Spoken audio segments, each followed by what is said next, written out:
I have activated the waiting room, so I'll keep my eyes open, like now, for example, to allow people in, just to avoid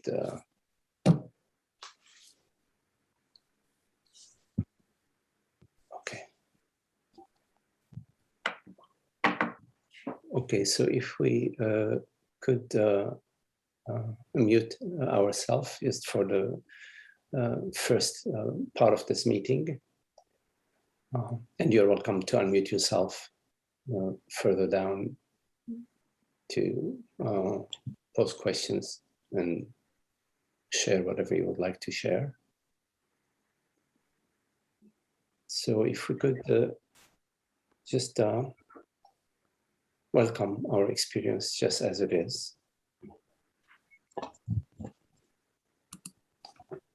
without any need to define ourselves or to define anything.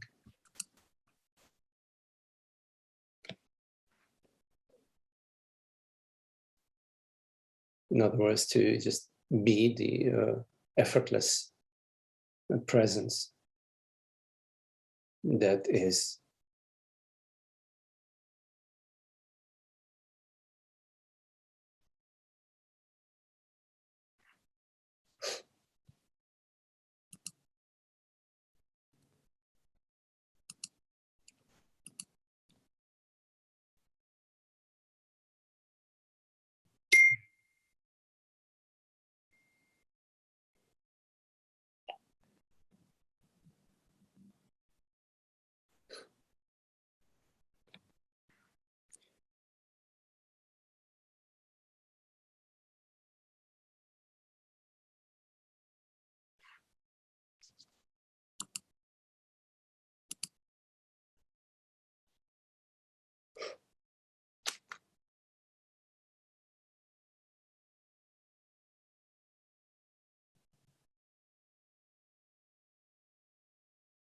Our most common experience, which we often overlook, is the experience of being, presence.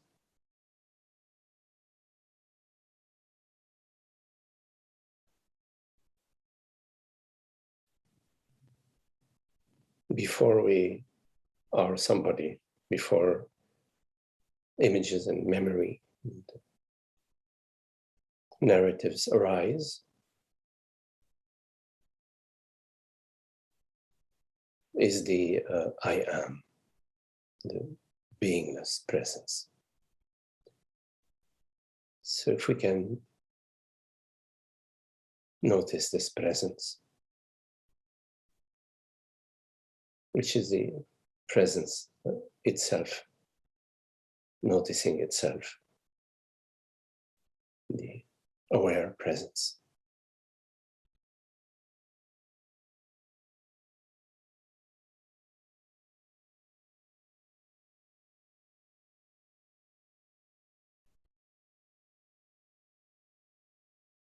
The peace of being.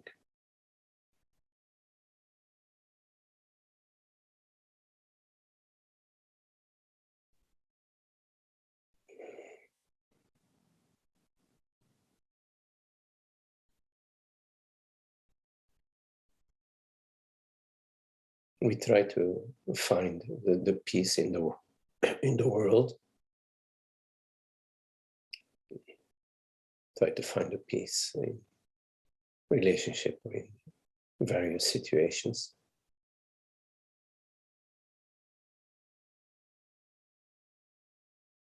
But sooner or later we come to the peace that we cannot find, the peace that we are.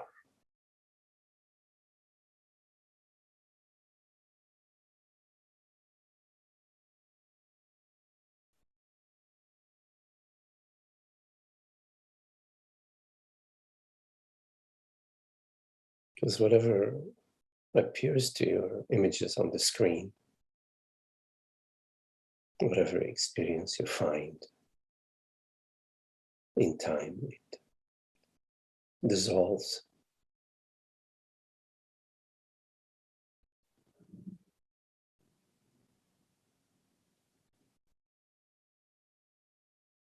only the peace which is causeless,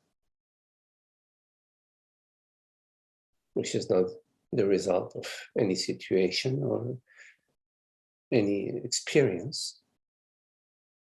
Only that peace is worthwhile.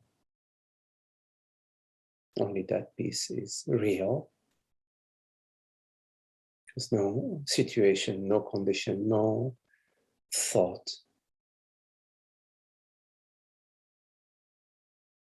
no feelings can disturb it.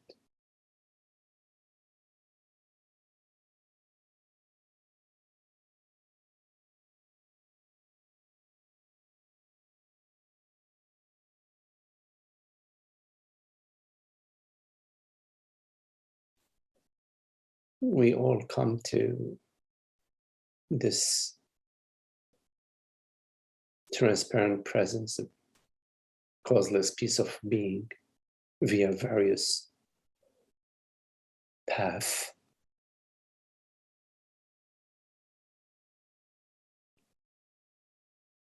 But somehow, irrespective of which path leads us to presence, it is inevitable to go through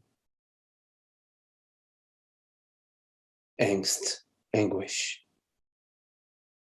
suffering, sometimes deep suffering and trauma.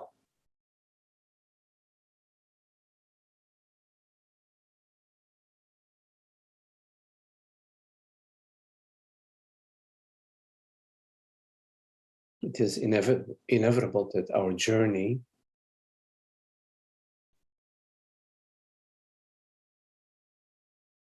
has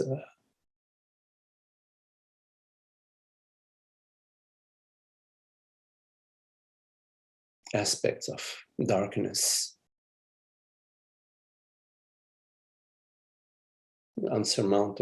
seemingly unsurmountable difficulties, deep pain and sorrow.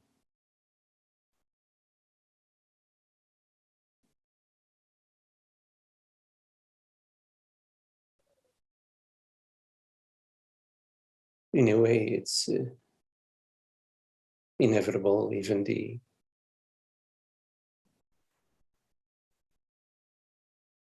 orange blossom on the tree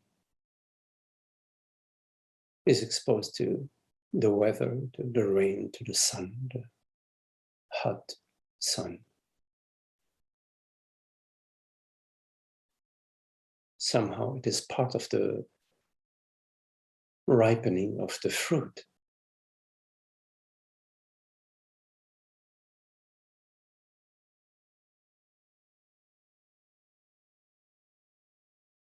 In time,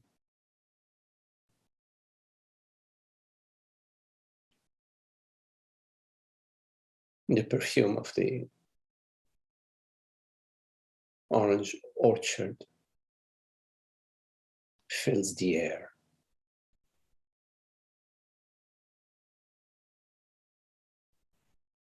Like cooking a meal on high heat and then on medium heat, and at some point the entire room is filled with appetizing smell.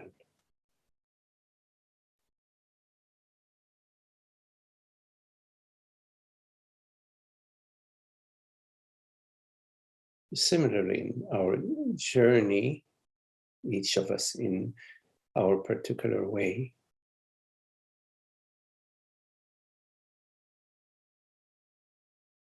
we are banged around,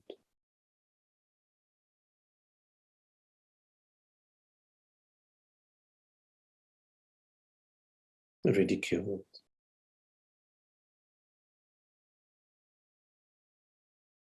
and treated with disrespect.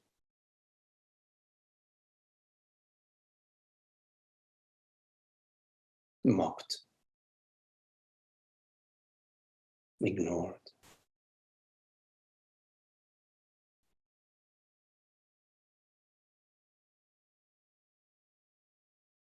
sometimes abused in some form or the other.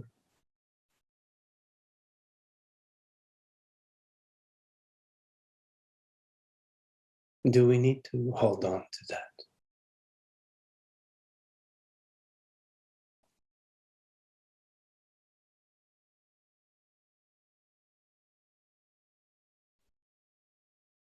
Not disregarding the past,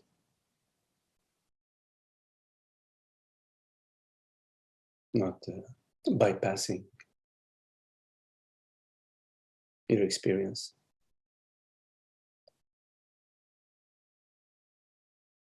but the recognition that here I am,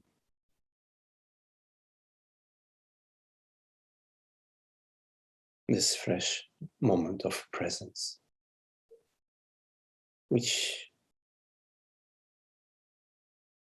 is somehow free from the past.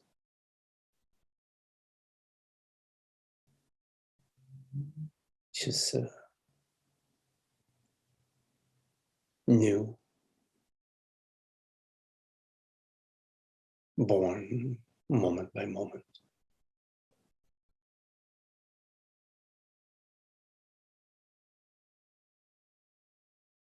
A fresh discovery.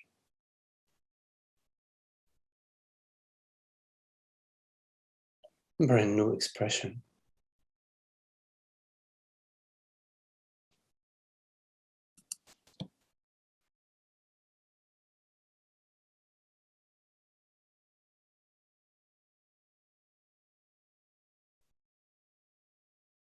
There is, of course, a recognition of the sorrow.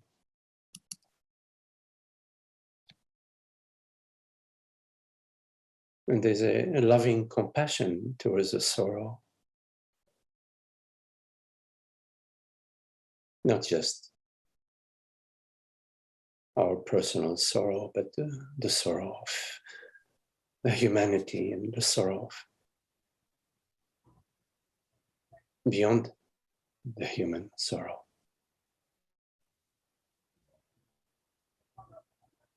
The animal kingdom.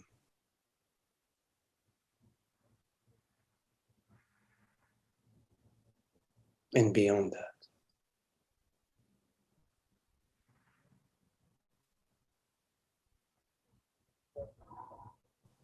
There is a tenderness,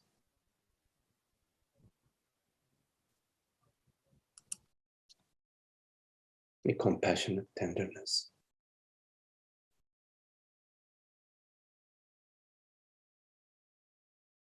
The recognition that not only we are together in presence, in awareness, in being, but also in the sorrow. In the sorrow of the result of the sense of separation.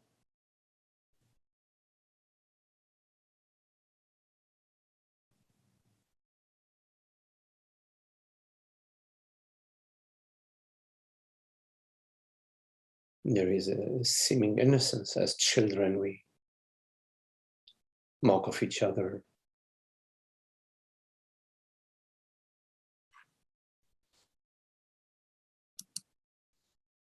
But even at that tender age, often the wound is deeper than what it seems.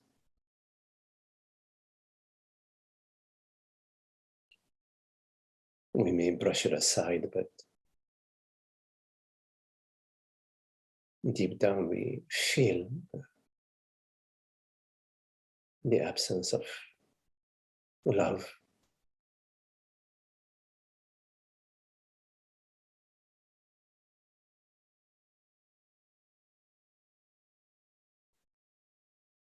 Somehow it seems to be the lot of life in a way that there is that aspect in our life which is deeply painful, sort of personally painful.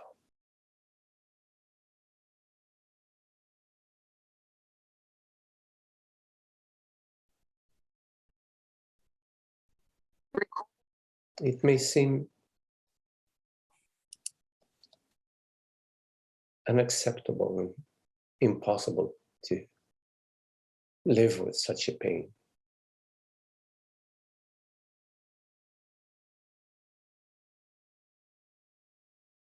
But somehow we do, don't we? Here we are.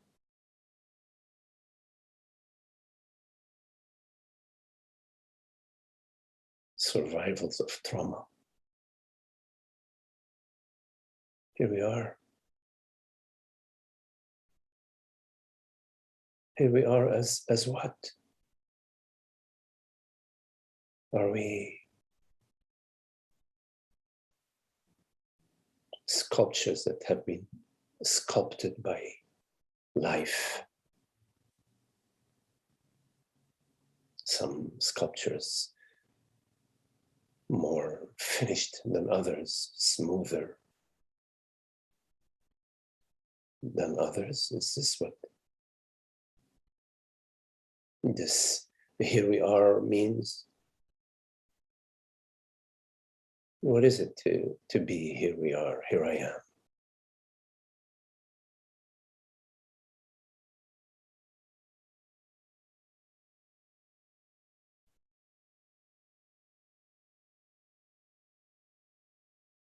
Here I am as presence, as awareness. At the heart of all trauma, of all pain, the human condition, here I am as this aware presence. Embracing it all effortlessly. Nothing is deleted or bypassed when it comes to consciousness.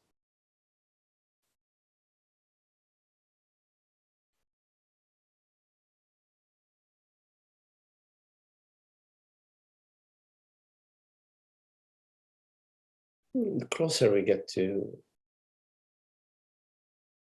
our understanding about our true nature, about consciousness, the more our trauma and the human trauma is atoned.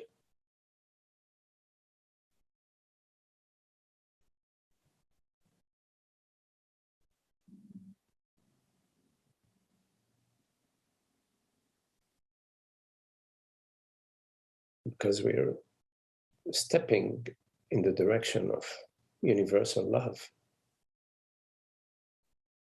We're recognizing that aspect of ourself that is beyond judging or being judged, that which is absolutely free, untaintable.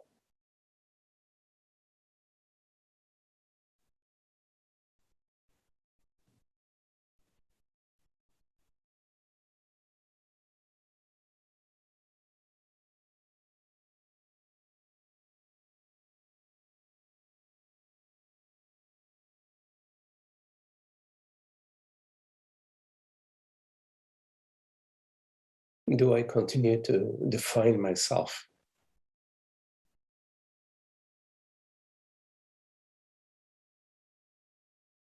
in some way or the other? Do I continue to refer to myself via the past?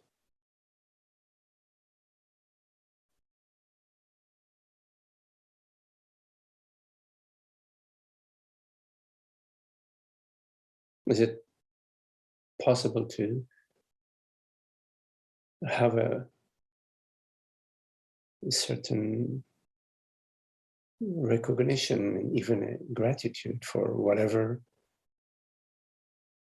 occurred in the past that bring us or brought us to this moment, to this moment of freedom, of being. Welcoming it all, not separating our experience as good and bad.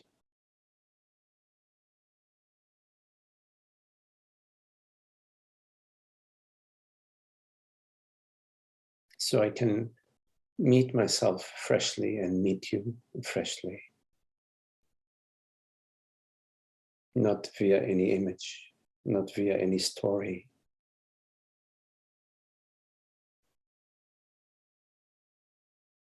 The freedom of being, living this freedom, living itself through us. We're welcoming this freedom, welcoming this love.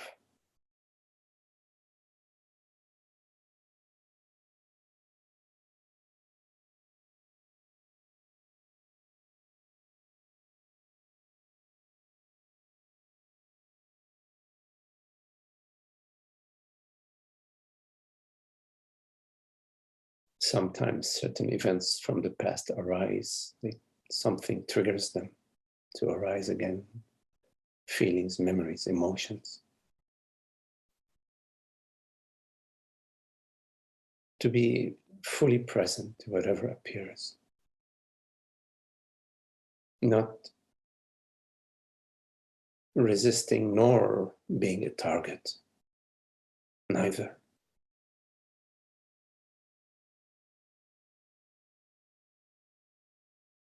There's an open welcoming that's fresh every moment.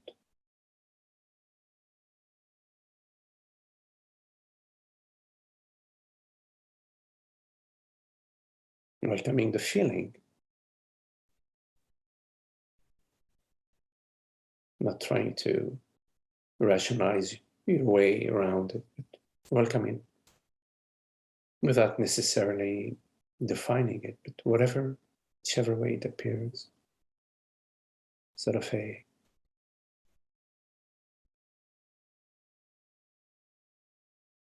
welcoming that has no story and no condition.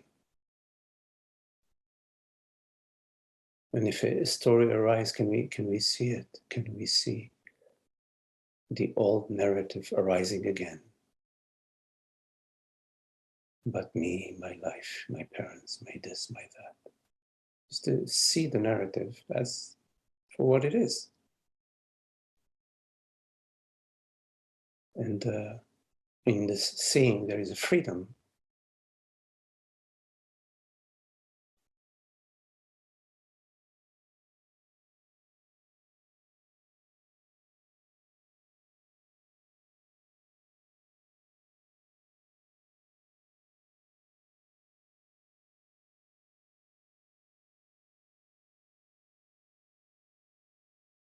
And somehow an interesting,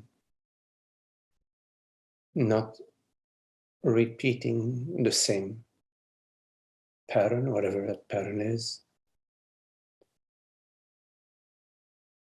Sort of to say, okay, well, I see it, so now what? Maybe now nothing, just presence, sensing, feeling, perceiving, being. No need to define it the way, no need to describe it.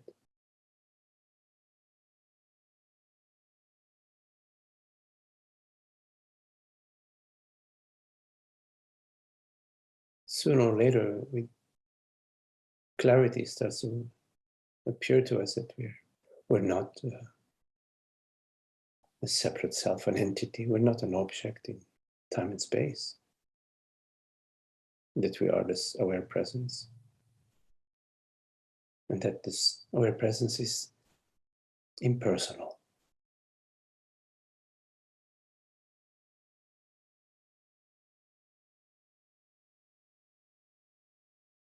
It's a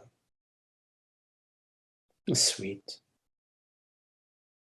understanding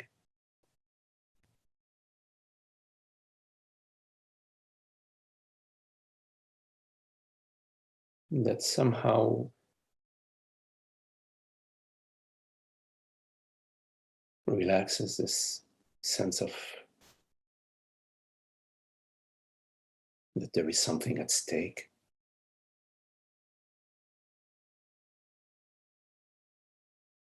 Relaxes the fear and worry about being somebody in time and space, about what's going to happen to me tomorrow, to my family, to my tribe.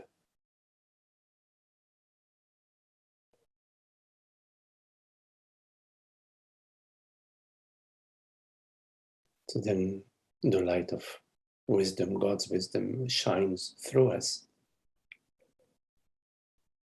inwardly and in our life, in our behavior, in our action, how we meet each other, and how we meet ourselves.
Okay, so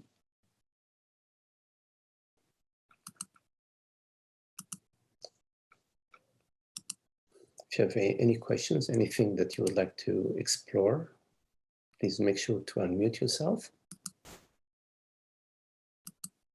So any questions?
Magdi.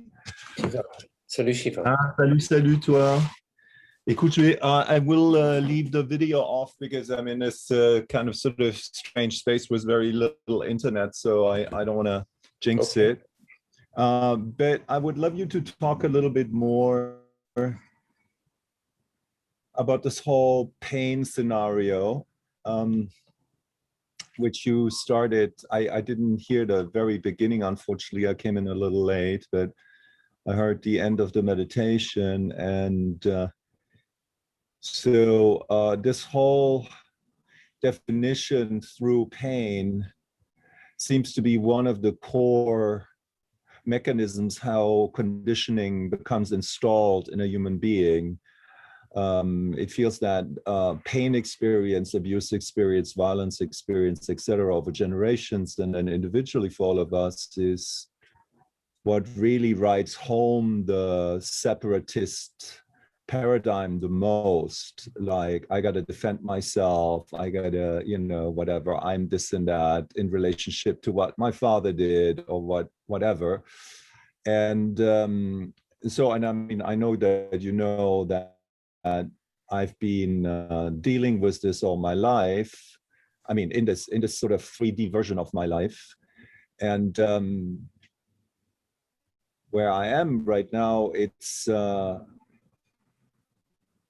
interesting development recently in the sense that, so the intensity of the abuse was that strong that certain strategies were devised.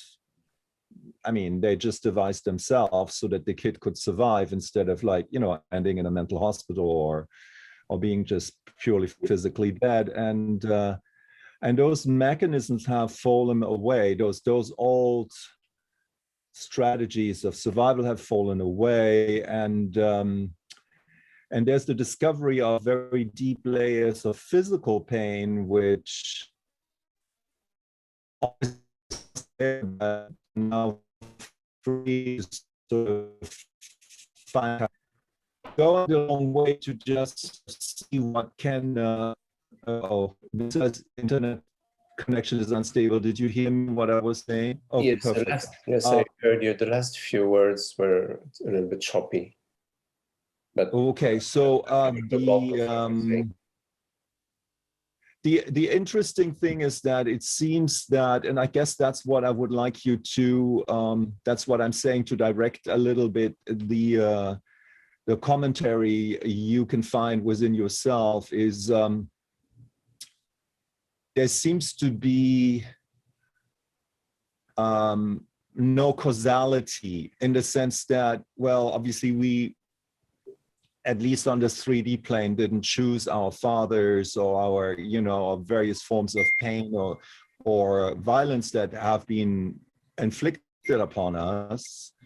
And then there seems to be so many different layers of clearing out the residue of that pain, which keeps us in bounds in relationship to a person or an identity. So the conditioning seems to be somewhat the lock, which needs to be unraveled before the full discernment of our true nature can take place.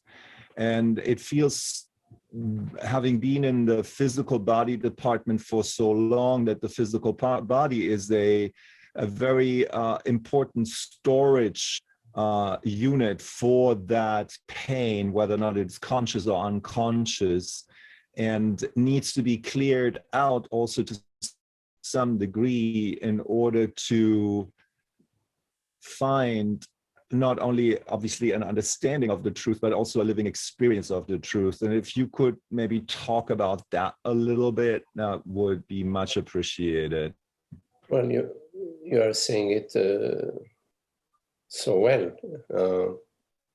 that basically I'm going to be sort of repeating a little bit what you were saying.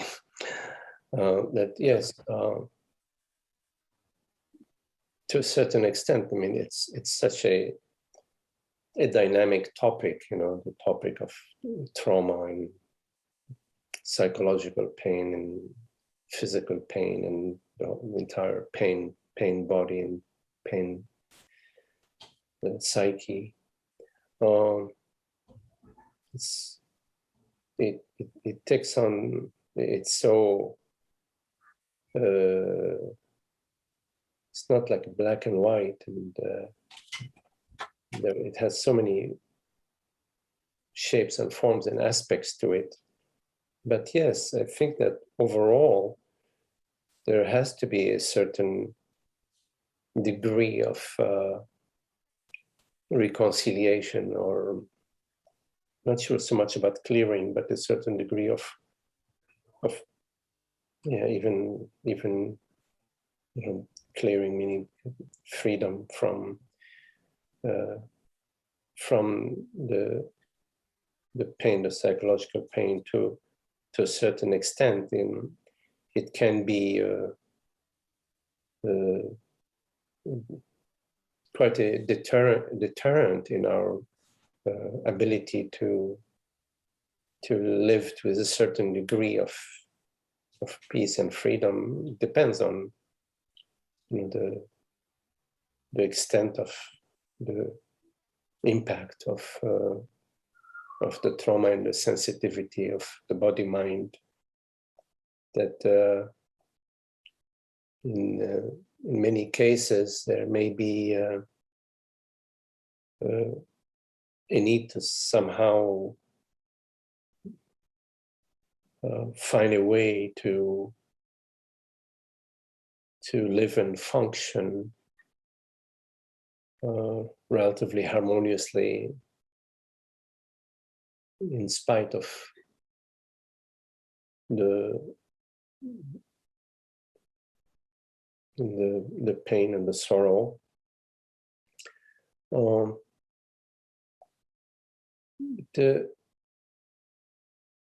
So there's also could be that in many cases, maybe not, if not in most cases, that the sorrow, the pain, the trauma that we experience can lead us to seek some sort of understanding about not some sort of a storyline and narrative, but to really understand the nature of psychological pain. I don't think that you can jump from being traumatized and experiencing the powerful grips of trauma, jump into understanding about our true nature. We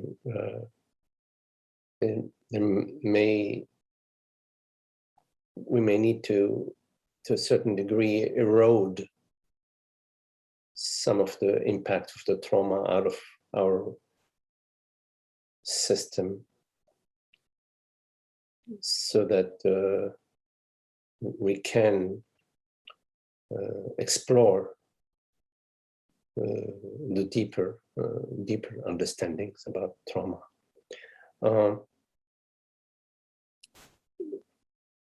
The understanding is about who is it that suffers, and the retention of suffering. Obviously, at the body-mind level, there is a retention. If you get a cut, a physical cut to the body, there's going to be a scar. And if you get a certain psychological trauma, you're ridiculed, there is going to be an inner scar as well. So then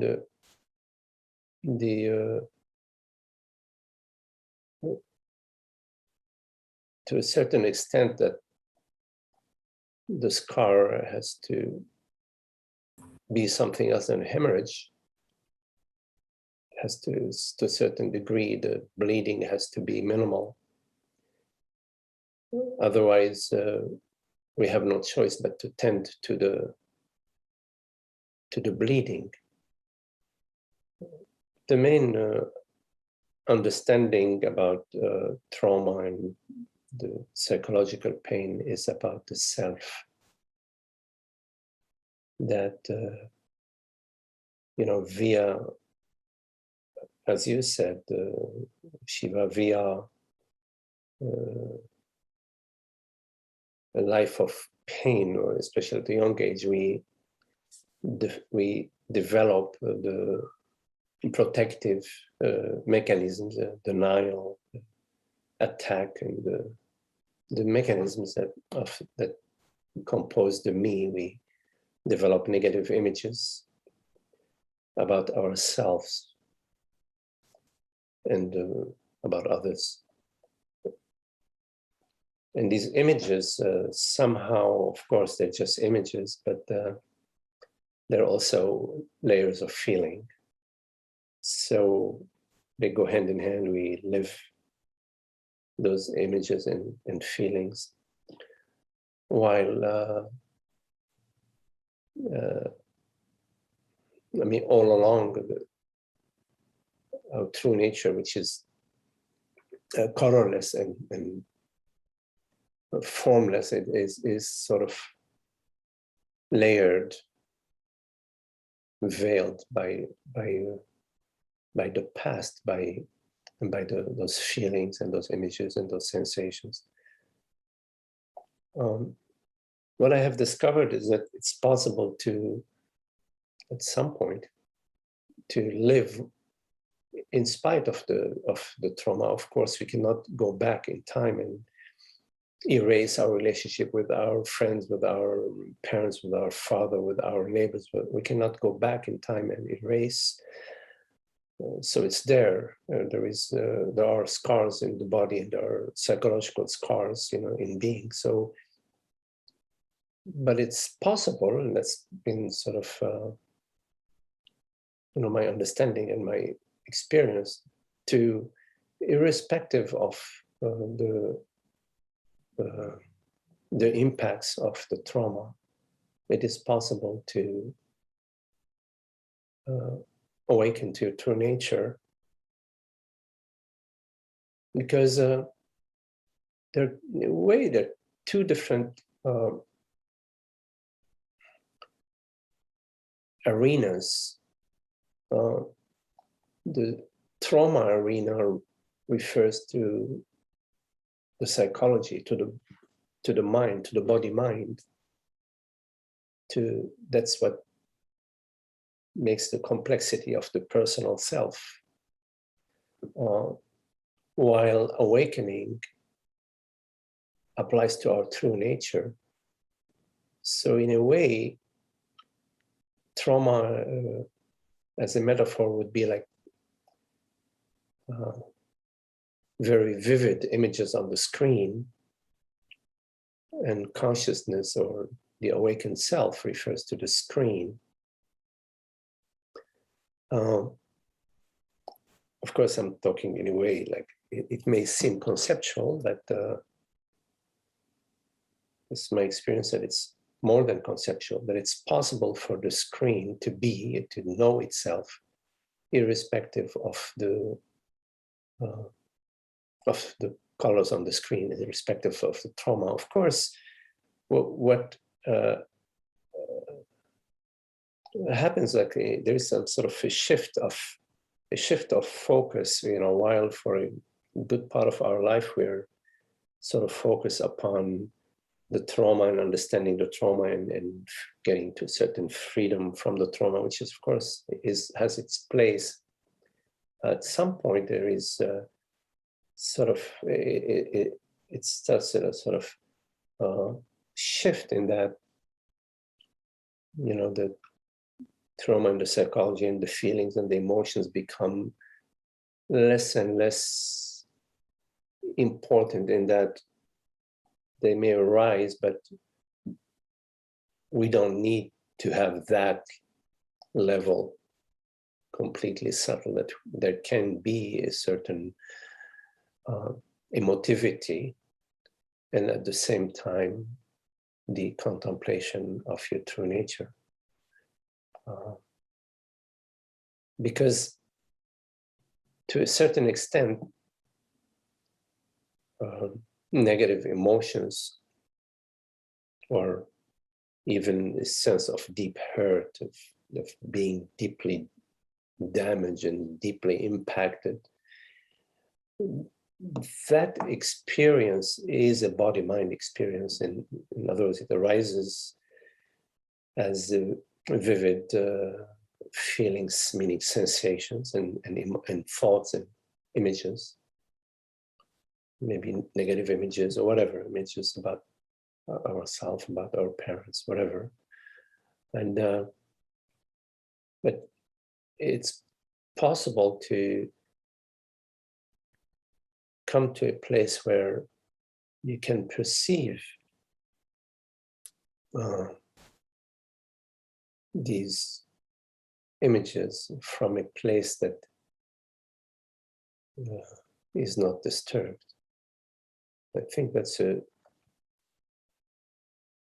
the key thing in our spiritual maturing, is to be what we are,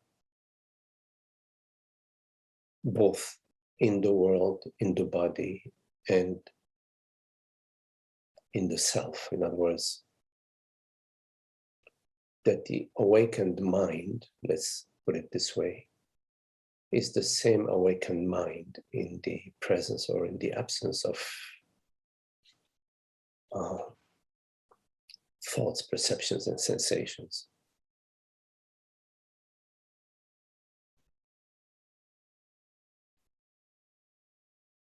So there may be a period in our life where we are stuck around certain traumatic events, and it could be that the stuckness repeats itself. It sort of gets better and gets worse again. But in time, when you are contemplating that which is real, meaning the reality of awareness, there's going to be some sort of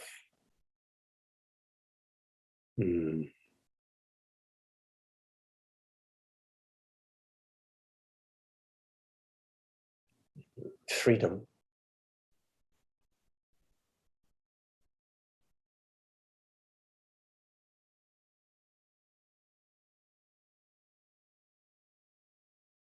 Which somehow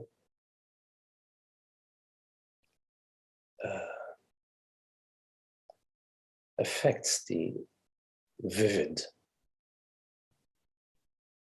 colors of the trauma.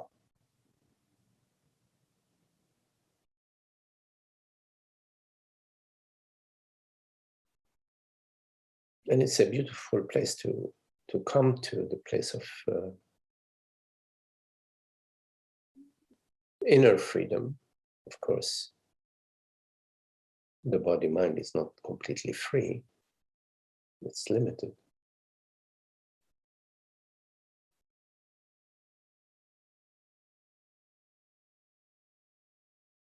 And it helps us to also have compassion for others,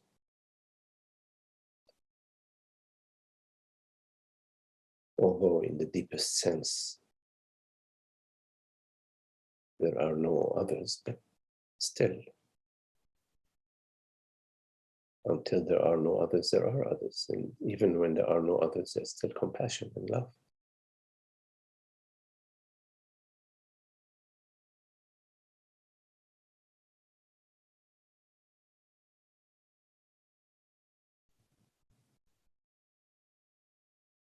Sometimes we just don't want to let go of the story. sometimes we're holding on to the story. It's important to see that we can explore letting go, you know.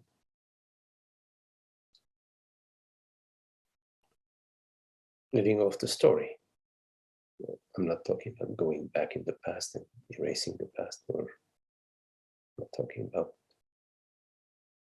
sweeping anything under the rug.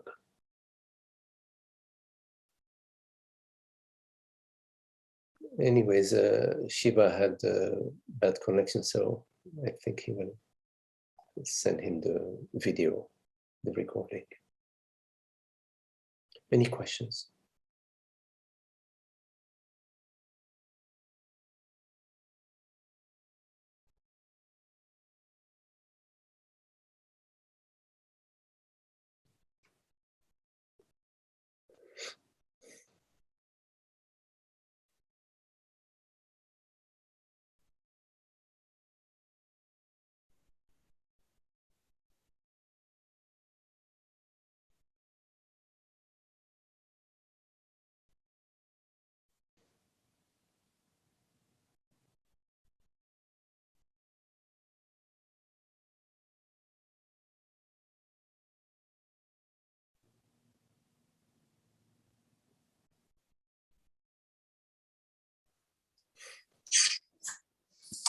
Hello, Magdi. Can you hear me? Yes, I hear you, Keith. Hello.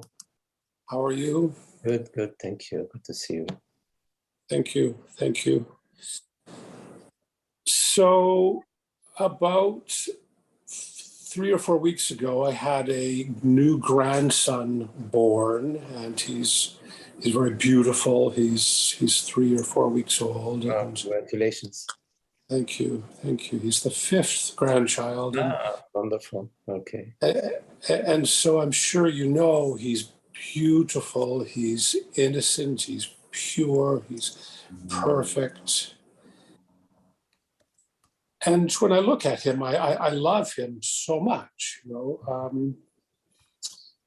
And then I think to myself, he's going to have a future. He's going to grow older. He's going to, you know, if he's anything like me, he's going to have pain. He's going to have loss. He's going to have disappointment. He's going to have, you know, rejection. And I don't want this for him. I want, you know, it's paradoxical because I know in my own life, the pain that I've had has deepened my understanding,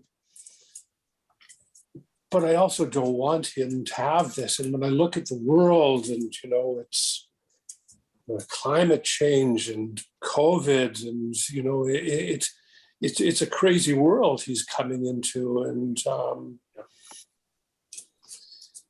so, you know, how do we love these children and also allow them to have the pain and to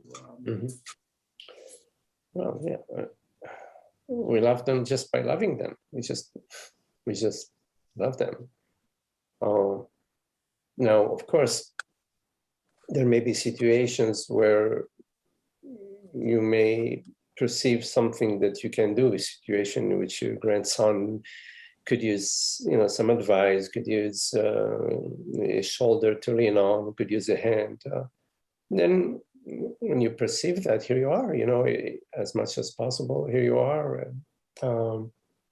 providing, you know, your help, providing your advice, of course, respecting, honoring their freedom to take your advice or not. Of course, we understand that. We just still provide it as, you know, having much more experience and having been around the block. But you know how it is, you know, sometimes, you know, we resist any, even good advice coming from somebody else, you know, we just resist. Later on, we say, darn, I should have. So in loving, we just love. And of course, you know, part of the way love expresses itself is, you know, our concern about in this case, our grandchildren for their future, and God knows, quality of the food, the quality of the air, etc. Yeah, I mean, some things, of course, we are helpless, helpless as just as one person to impact, such big topics. And so we do our share, whichever way we do our share. Maybe we're write an article, we're supporting a certain cause, or we, whichever way, we perceive, our contribution to the whole. But it's important to understand that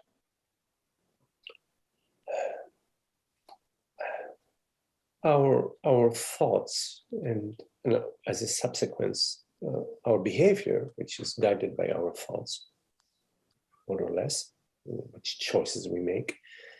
These thoughts, they appear to us. They're sort of cosmic events. We don't personally think our thoughts. We perceive our thoughts, yes, but we don't personally go into our library and pick, this thought and then that thought and this thought. Rather, here we are. There are thoughts that appear to us, and we have hopefully the intelligence and the capacity to discern.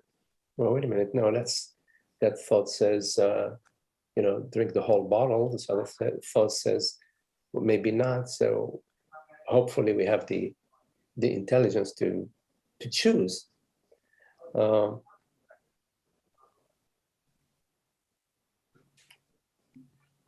So this understanding that the thoughts that arise to us are universal, they're cosmic events. Similarly, the thoughts that arise to others are also equally, cosmic events. And our body minds, which seem to be separate, in fact,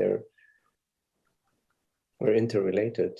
We're a completely open system, with the universe and with the cosmos. And so yourself, your thoughts, your body, your feelings, your bloodstream, the synaptic activity of your brain, and similarly for you, of your grandson and my own, are similar. They're cosmic events. So we honor that understanding that, okay, there is a cosmic realm, and whatever is happening in this realm is sort of a movement of the whole within itself, in a way, which is quite different from, oh my God, what's happening to me? Oh my God, what's going to happen to my grandson? Oh my God, what's going to happen to my bank account? Oh my God, what's going to happen to my house? It's a different, these sorts of thoughts about me, mine, my life, my house, they don't come from the understanding. They're not sort of illumined by the understanding that it's a cosmic whole. The universe is moving whichever way it's moving. Our planet Earth, the human psyche, the human intelligence, is not personal. It's a global intelligence that's operating in interconnection with many other energetic fields, that are operating through us, through these body minds. So we can relax a little bit about, this whole cause and effect. Our impact,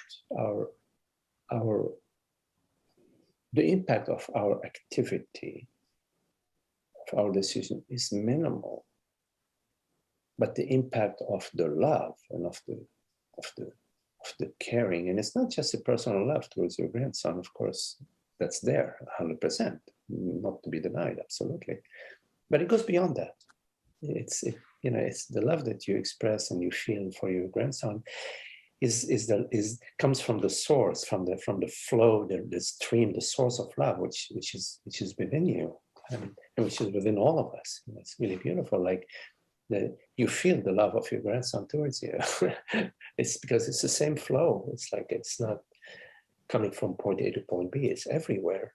The impact of living according to love and the understanding about our totality, our wholeness, our reality as one consciousness, that has a very profound impact on not just on your grandson, of course, on your grandson, but beyond that. It has to be, because beyond that, because in your life, you know, you're interconnected with so many other people and fields of energy, fields of thoughts, discussions. You're interconnected in so many ways. Like right now, look at us.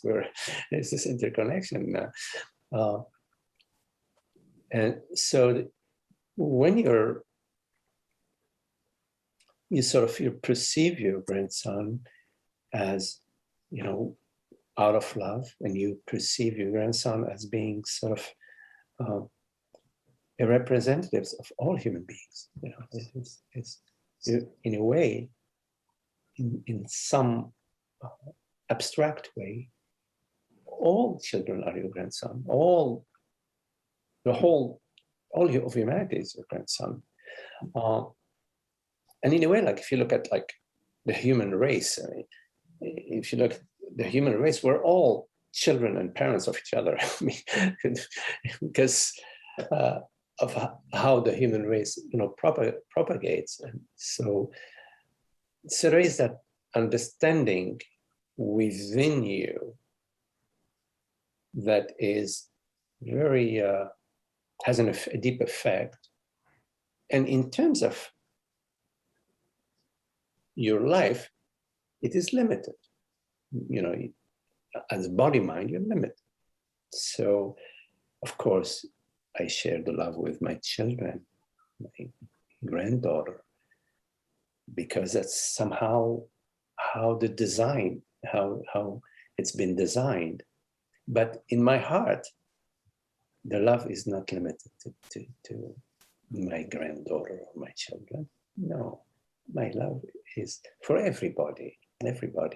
And of course, the compassion, because we are one, we're one. Whatever is happening to the other is happening to myself in a very profound way. On the surface, it seems not, but in a very profound way, yes, of course it is. Somebody else's sorrow is my sorrow.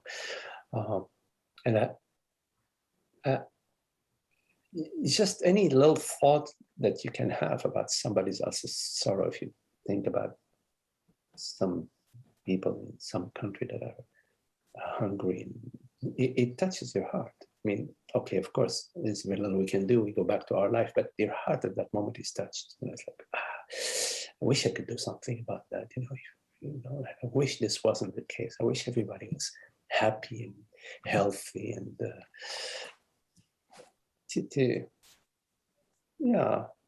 So, and in terms of like, as you said, I mean, you said so wisely that, you know, you recognize a lot of difficulties in your life, that they had their place, you see, they had their place. Somehow it brought you to who you are now, a loving, compassionate person.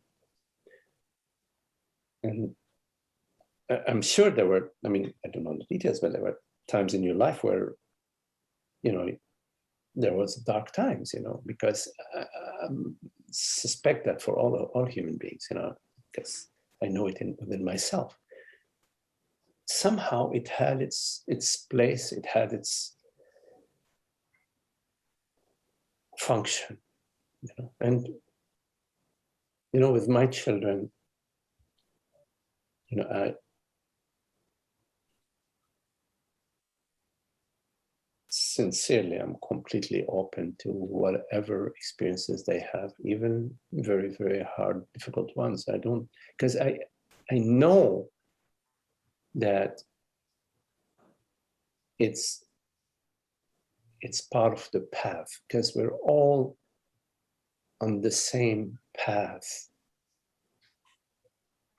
to freedom and happiness. We're in everything that we do, we are seeking the happiness, we have sort of an inkling that happiness is real. Otherwise, we won't even be pursuing it. We pursue it in everything we do. You know,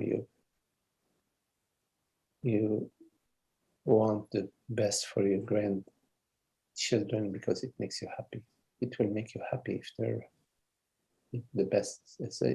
We're all seeking happiness. And it's beautiful that we're seeking happiness, because as we're seeking happiness, the more we explore happiness, the more we realize that it's not possible to have a personal happiness. You can't be in a win-lose relationship and be happy. You can't be in a relationship, in a couple. One person is happy, the other one is unhappy. No, that's being submissive or being, sort of resigned. It's not happiness. So the more we explore happiness, the more we find that this happiness is for everybody. And so it affects our behavior from being in an isolated cocoon, the me cocoon, to being more, okay, fine, I want to win, but I want you to win too. So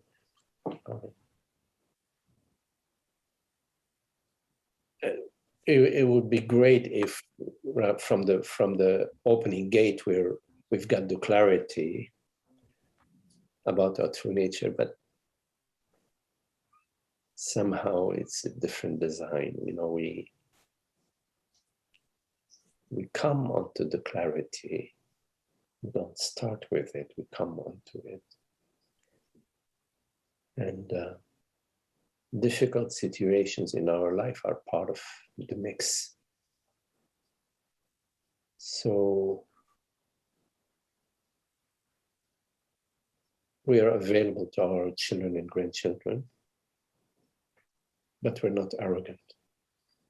We don't presume that we know better, but we can share our experience. We can share our opinion. Just, hey, that's what I see. That's what I perceive right now. I may be 100% wrong. I don't know. If I'm wrong, then I'm not going to tell you. And if I'm wrong, I'm going to tell you, well, no. But obviously, I'm sharing what I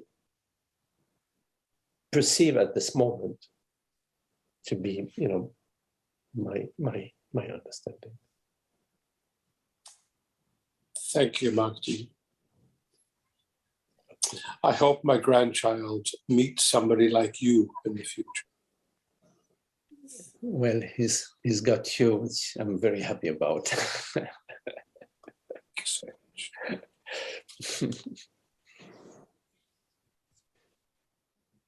Any questions? Shiva, I see you had lost your signal, but I continued, with what I was sharing. So I will send you the recording. Merci beaucoup, Magdi. Yeah. Okay. Je t'aime, merci.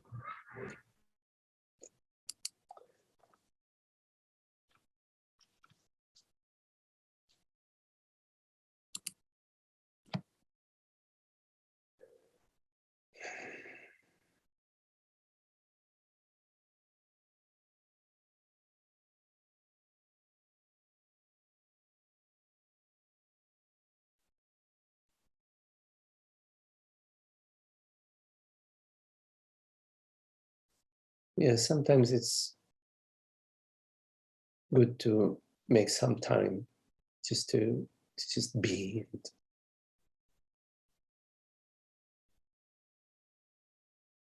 sort of sense and be open to your experience. Just to sort of hang with it. And savor, your experience, which is just sort of be transparent, be there, just to be there without a goal or objective, without a design, just sort of to be, because being and the peace of being are one.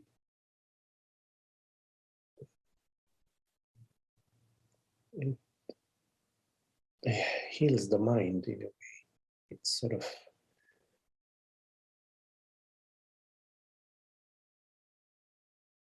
brings the mind to sort of recognize the peace that is beyond it.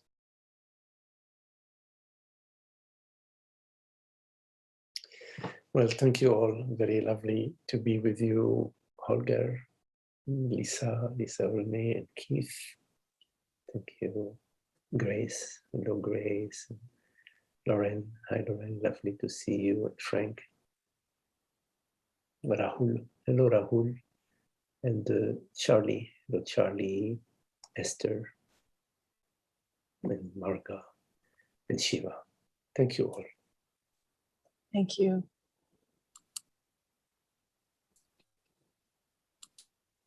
Thanks, Maggie. Thank you, Magdi.